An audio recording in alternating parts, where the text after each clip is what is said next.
Amigos todos, buenas tardes. Quiero hacer esta directa a raíz de los sucesos de Bahía Honda, donde una lancha rápida proveniente de los Estados Unidos fue hundida por un guardafrontera cubano con 25 personas, de las cuales 5 de ellas fueron muertos, incluyendo una niña.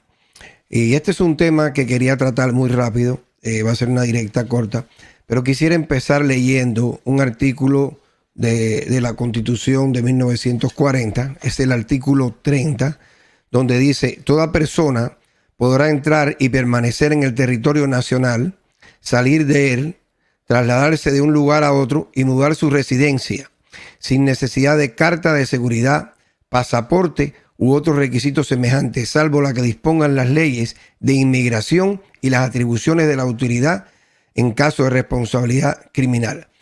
A nadie se le obligará a mudar de domicilio o residencia, sino por mandato de autoridad judicial, y en los casos de que los requisitos lo señalen, ningún cubano podrá ser expatriado ni se prohibirá la entrada en el territorio de la República. Esto es necesario hablarlo porque nos vamos a referir aquí desde el comienzo de la llamada Revolución Cubana con Fidel Castro y su familia, la cual ha traído como consecuencia 63 años de dictadura, 63 años que han sufrido el pueblo cubano, una serie de avasallamientos, represalias, y del cual todavía el pueblo cubano sigue sufriendo año tras año. Y quería referirme en el año 1959-60, cuando toma el mando Fidel Castro Ruz después del derrocamiento de Fulgencio Batista. Fidel Castro llama a los cubanos que emigran traidores, e inmediatamente la salida única de Cuba era la salida definitiva, e incluso se le llegó a quitar la nacionalidad cubana a toda aquella persona que emigrara, prohibiéndosele la posibilidad de regresar al suelo patrio.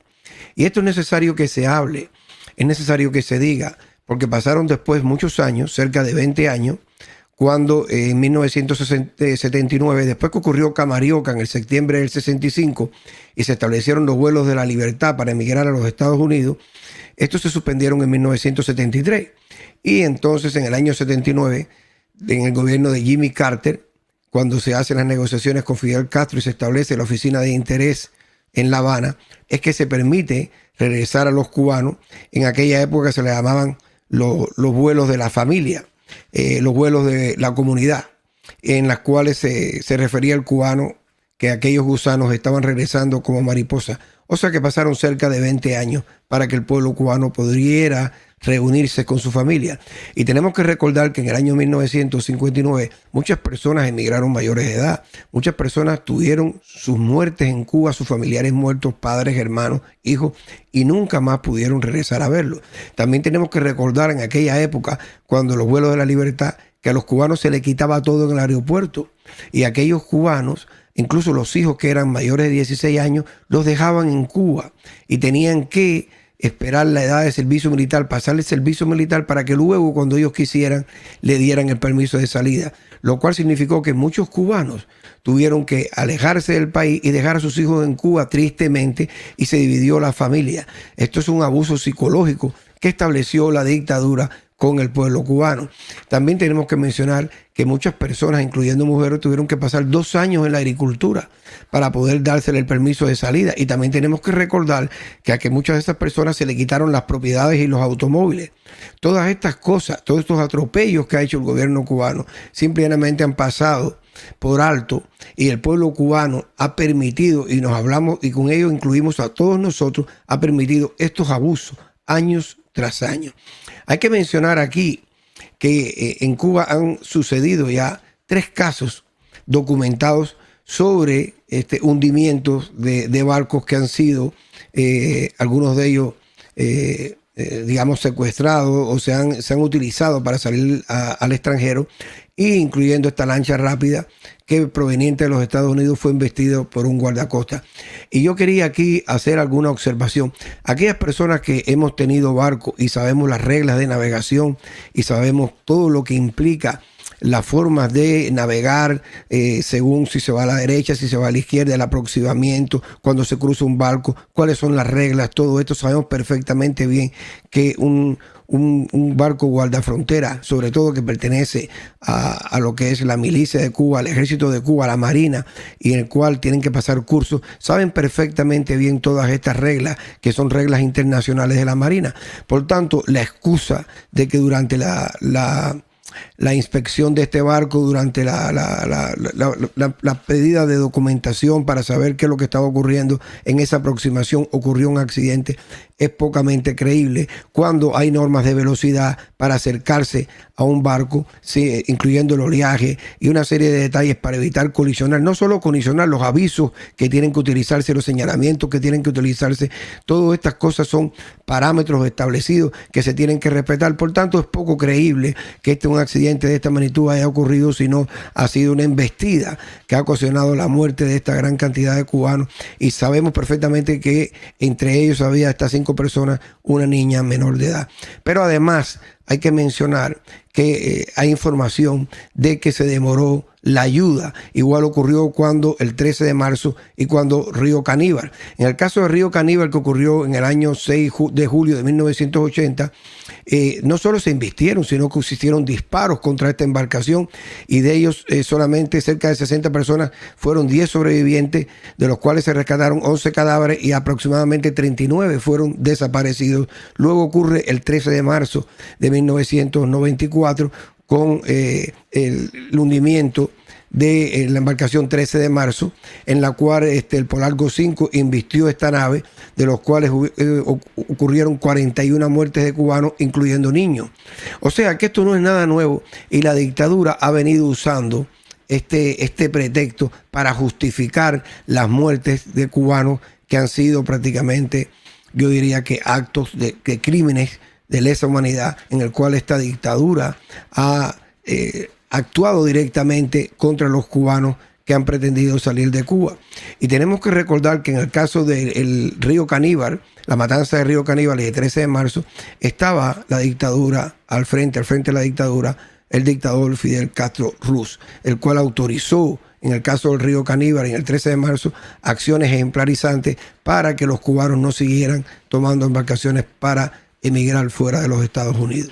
Ahora bien, los primeros secuestros que se dieron en la República de Cuba ocurrieron en manos del movimiento 26 de julio y la dictadura, incluyendo aviones, secuestros de personas, en el caso de Fangio, en el caso del hijo de Eulogio Cantillo, en el caso de aviones procedentes de los Estados Unidos desviados, y en el caso de Raúl Castro cuando secuestró personal de la base naval de Guantánamo. Todas estas cosas son sabidas. Esta dictadura solamente pretende mencionar lo que le conviene cuando ellos comenzaron estos actos de secuestro en contra de las leyes internacionales. Pero ¿por qué emigra el cubano? ¿Cuál era la inmigración cubana? Y lo hemos hablado anteriormente, antes de 1959, incluso antes de 1900. La cantidad de cubanos que emigraron en Cuba antes del año 1900 fueron fundamentalmente dados por la Guerra Grande, la Guerra Chiquita y luego la Guerra de Independencia.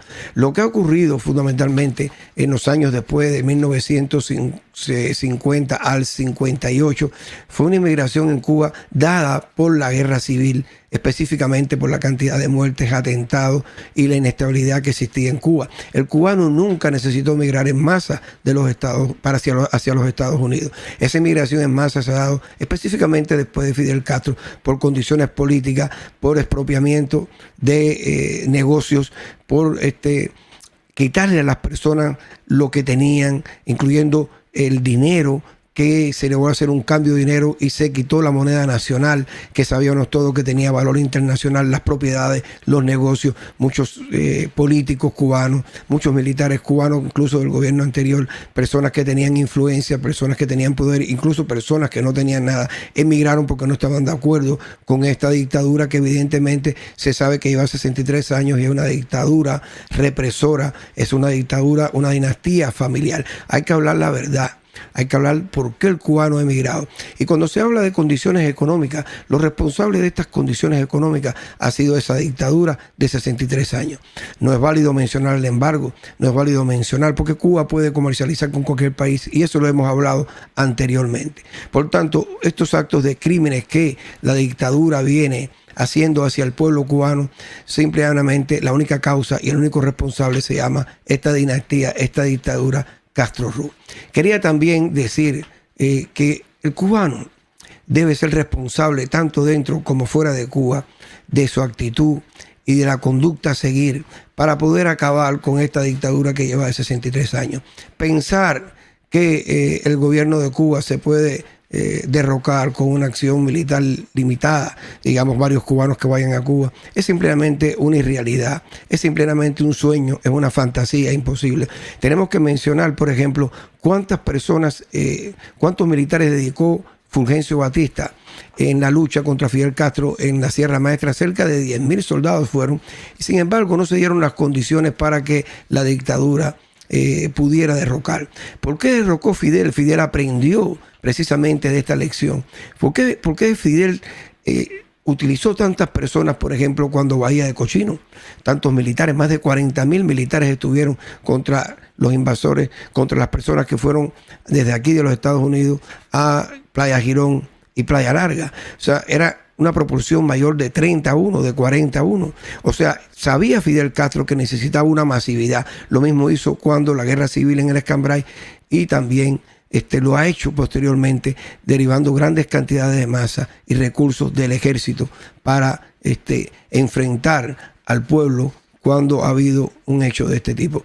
Es un error pensar que, por ejemplo, acciones limitadas a Cuba de una lancha de varias personas o un desembarco de 500, 1.000, 2.000 personas podría contra un gobierno que tiene una dictadura militar establecida durante años, y que esta dictadura militar simplemente tiene todos los recursos de vigilancia, radares, puestos de vigilancia. Los canales de Cuba están con accesos limitados, ellos saben cuáles son. Hay callerías en Cuba donde hay puestos de vigilancia, sistemas informativos, los CDR, las Fuerzas Armadas, las tropas de milicias territoriales. Cualquier acción contra Cuba, y yo no la recomiendo, sería una locura. La única manera de hacerle frente a esta dictadura es que el pueblo, tanto dentro de Cuba y principalmente en el exilio, y no hablo solamente de los Estados Unidos, se una. Es por eso que se ha perdido aquí en el exilio el liderazgo. En la época en que estaba Jorge Mas Canosa, había del gobierno de Cuba, se sentía prácticamente acorralado por las acciones de Mas Canosa en el Congreso e internacionalmente. Lo que pasa es que el cubano hemos sido cómplices de esa dictadura. Vemos más de 2 millones de cubanos fuera de la isla. ¿Y por qué los cubanos no podemos derrocar esta dictadura o no podemos ponerle un límite a esta dictadura? ¿Por qué tenemos que seguir permitiendo que esta dictadura nos haga pedir un permiso especial para entrar a Cuba siendo cubanos, después que ellos dijeron que los cubanos no iban a ser más cubanos cuando emigraran definitivamente y le quitaban el pasaporte? Sin embargo, te hacen comprar un pasaporte, te hacen hacer una prórroga y te explotan económicamente. Además, chantajean con la familia. ¿Por qué permitimos que hayan estas embestidas, estas matanzas en Cuba, y los cubanos no hacemos nada en el exilio? Si los cubanos nos uniéramos en el exilio y tuviéramos una voz y tuviéramos una cantidad de firmas, y los cubanos se presentaran en oficinas de la ONU o fueran a Washington, pero en masividad en el mundo entero, no solamente aquí en los Estados Unidos, esa dictadura no podría contra más de 2 millones de cubanos, exigiéndole a la comunidad internacional que de una vez ponga fin a una dictadura que lleva 63 años explotando al pueblo de Cuba, haciendo crímenes y manteniendo al pueblo en condiciones económicas que no son viables, en una pobreza extrema, donde el cubano no tiene otra opción que irse en masas. Pero ¿qué pasa? La mentalidad del cubano no cambia mucho cuando llega a Estados Unidos, o demora en cambiar. El cubano sigue pensando como pensaba en Cuba. El cubano sigue pensando que esta mentalidad pasiva y que esta forma de ser, y aprovechando la oportunidad para regresar, pasear y ver a la familia, no le importa. Se ha dividido, no le importa lo que le ocurre a otro cubano. No mira el futuro de Cuba, sino mira el momento. No mira la población total cubana, sino sus intereses personales e individuales. Es hora que el cubano piense diferente, y la única manera de derrocar esta dictadura no es la lucha armada, es unirse pacíficamente y tener representación internacional, una masividad de todo el exilio que se una al pueblo de Cuba, y que como en el 15 de julio quedó huérfano el pueblo de Cuba frente al exilio, frente a lo que pudiéramos hacer nosotros para presionar a la comunidad internacional y al gobierno de los Estados Unidos. Es hora de que el pueblo de Cuba se una y que el pueblo de Cuba tome determinación de por su futuro futuro, por el bien de sus hijos, de su familia, por algún día el que quiera regresar a su patria pueda regresar, realmente ejercer fuerza, que lleven a que la comunidad internacional, que la ONU y diferentes organismos ejerzan presión sobre esta dictadura para que abandone de una vez y por todas el poder y no siga haciendo que el pueblo cubano trate de buscar afuera lo que el pueblo cubano puede tener adentro. Cuando el cubano sale, muchos cubanos se vuelven emprendedores y tienen sus empresas, tienen sus negocios y tienen una vida que los favorece. ¿Por qué esto no se puede hacer en Cuba? Si esto se podía hacer en Cuba antes de 1958, es hora de que el cubano se una. Y yo quería hacer esta directa, porque la única manera cuando hablan algunas personas de que no se hace nada es llegar a tomar un grado de conciencia de que el pueblo cubano despierte tanto dentro como fuera y defienda sus derechos, porque esos son los derechos, estando fuera de Cuba o estando dentro de Cuba, a que el cubano debe acceder para vivir una libertad deseable, para una libertad decente, para que el pueblo de Cuba pueda recobrar su vida económica, pueda tener un futuro, pueda tener dignidad y una decencia que le permita establecerse en su país sin tener que emigrar al extranjero. Realmente esto es lo que yo quería llevarles a ustedes. Les agradezco por escucharme y tengan una linda tarde.